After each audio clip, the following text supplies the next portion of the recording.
18 ذوالحجہ تاریخ کا وہ دن، ایک سخی ایک حیادار جنہیں دیکھ کر فرشتے بھی حیا کرتے تھے۔ قرآن کے عاشق نے جام شہادت نوش کر لیا۔ آپ نبی پاک صلی اللہ علیہ وسلم کی دی گئی بشارت آپ کے سامنے تھی۔ 18 ذوالحجہ جب باغیوں نے حضرت عثمان غنی رضی اللہ تعالیٰ عنہ کے گھر کا گھیراؤ کر رکھا تھا، آپ کو علم تھا کیا ہونے والا ہے، مگر آپ نے صرف اس لیے ہتھیار نہیں اٹھایا کہ مسلمانوں کا خون نہ بہے۔ روایت میں ہے آپ روزے دار تھے اور قرآن مجید کی تلاوت میں مصروف تھے۔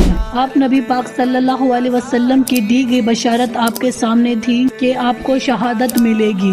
آپ نے زندگی بھر قرآن سے محبت کی اور قرآن کی تلاوت کرتے ہوئے جام شہادت نوش کر گئے۔ فرشتے بھی جن سے حیا کرتے تھے آج وہ اللہ کے حضور پہنچ گئے۔ حضرت عثمان غنی رضی اللہ تعالیٰ عنہ کی زندگی سخاوت اور حیا کا درس دیتی ہے، شہادت، صبر اور استقامت کا۔ اللہ پاک ہمیں ان کے نقش قدم پہ چلنے کی توفیق عطا کرے۔ کمنٹس میں آمین ضرور لکھیں۔ السلام علیکم۔